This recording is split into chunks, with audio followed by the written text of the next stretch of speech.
Bonjour, nous sommes mercredi 18 février et le numéro 528 de la Tribune des Travailleurs vient de paraître.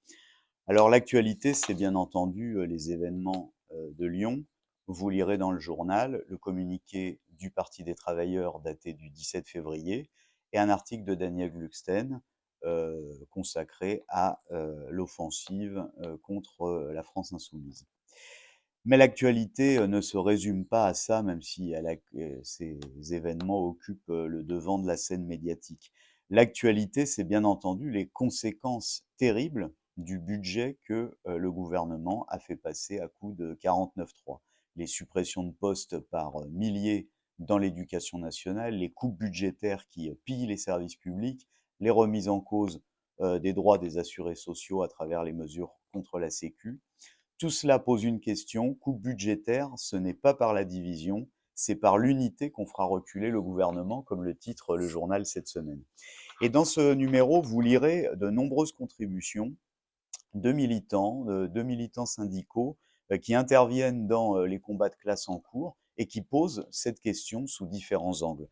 Vous lirez par exemple ce compte-rendu d'une discussion dans une assemblée de grévistes du premier degré dans la région parisienne à l'occasion de la grève appelée hier dans l'éducation nationale par plusieurs organisations syndicales.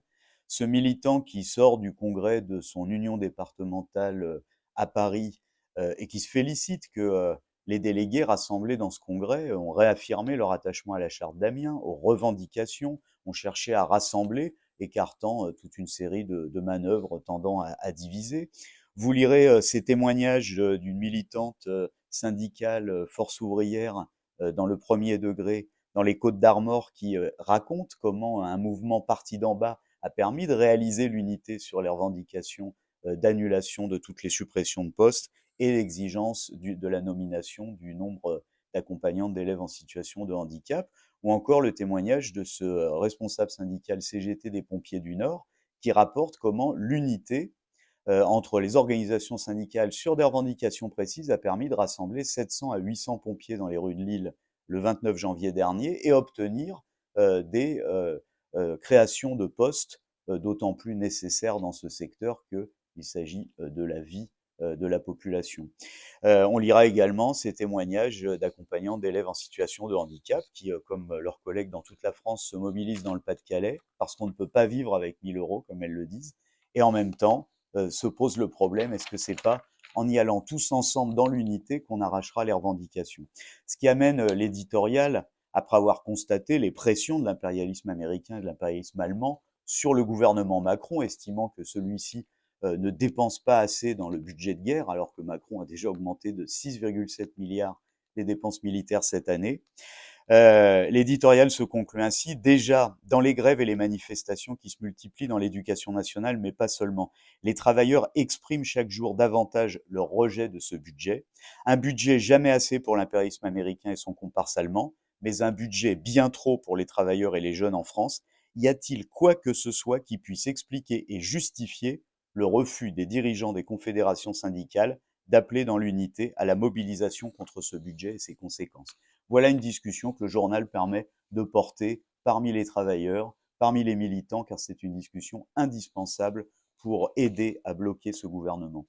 L'actualité internationale dans la Tribune des Travailleurs cette semaine, c'est bien entendu une page qui est consacrée aux menaces qui portent sur l'existence même du peuple palestinien après les mesures d'annexion de la Cisjordanie, tandis que le calvaire du peuple palestinien se poursuit dans le camp de concentration de la bande de Gaza. Mais c'est aussi les 2 pages que nous consacrons à cet événement historique, oui, historique. Le 12 février, après des semaines et des semaines de mobilisation de la population, des travailleurs et des jeunes, avec en son sein le rôle des organisations syndicales qui a été à l'avant-garde de cette mobilisation contre la terreur semée par la police de l'immigration, ICE, eh bien oui, le 12 février, le représentant de Trump a été contraint, après ces semaines de mobilisation, d'annoncer le retrait des 3000 policiers fédéraux de l'immigration de l'État du Minnesota. Une véritable défaite, la première que subit Trump, qui lui a été imposée par la mobilisation unie des travailleurs avec leurs organisations syndicales aux États-Unis, mettant sous leur protection leurs frères et sœurs de classe, les travailleurs immigrés.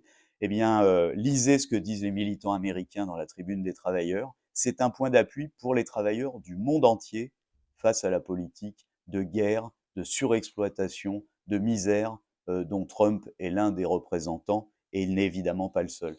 Alors, des rendez-vous à noter. Le 7 mars, à Paris et dans de nombreuses villes de province, les assemblées femmes travailleuses à l'initiative de la commission femmes travailleuses du Parti des travailleurs. À Paris, c'est à 14h30 au Palais des Glaces, métro République. Et puis, un rendez-vous, la Tribune des travailleurs. On peut s'abonner sur le site pour suivre chaque semaine le combat pour l'unité, le combat des travailleurs aux États-Unis et la présentation des listes du Parti des travailleurs aux élections municipales. À la semaine prochaine.